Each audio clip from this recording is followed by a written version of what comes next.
choices, very often a much more aggressive strategy comes forward than the ones that we are seeing discussed over in the Bella Center. For example, if you wish to build a home or a commercial building in the city of Austin, it must be net zero energy capable by 2015.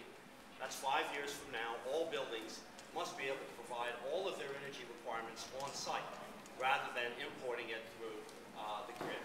That means that the city will dramatically increase its responsibilities for its energy use and will dramatically reduce its carbon. Next slide, please. This is the city of Seoul. Seoul, South Korea is a very large city of over 12 million people, but one thing that it has is a dramatic opportunity to collect solar energy and to utilize that solar energy for the needs of its people. And so we have worked with our colleagues in South Korea to study the potential of utilizing that solar energy in place rather than working with this abstract targets model. And the basis of our analysis, go ahead again, Ali, is that over a third of the entire electricity need of a very densely settled city can be provided simply by collecting properly the solar energy that is available and strikes its surface on a daily basis.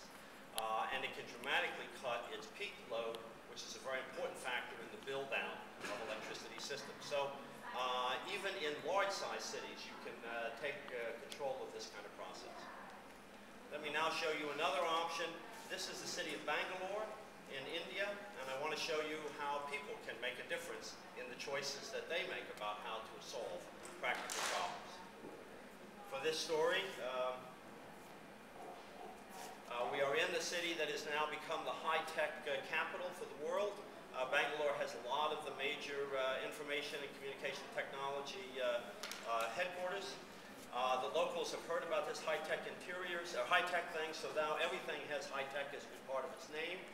But if you want to see how people really think about how to solve practical problems, this is where most of the people of Bangalore live.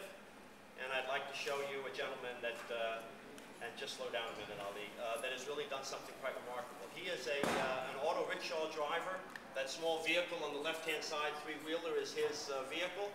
And along the wall of that building are solar panels that he purchased and he now uses to recharge small batteries.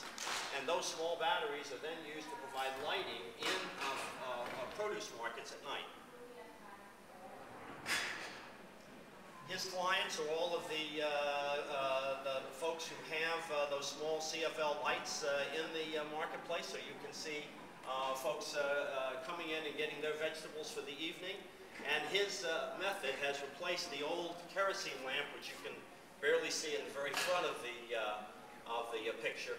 But that gentleman with the shawl around himself, he's using the older kerosene lamp. All the rest have become his clients. And this is one of his very proud clients in that regard. That's enough, Ali. Go back to that. So I think that in place-based strategies, there are many communities who can figure out how to do things. They are very practical things, and they are often much more impressive than the kinds of things that are being discussed in Bella Center. And for that reason, I think we need to find a new approach that's not only targets-based, and our colleagues are now going to talk a bit about that. Jim Harkness is the director of the Institute of Agriculture and Trade Policy. He was previously with the World Wildlife Fund, and he is going to show you some of the work they're doing on organic agriculture.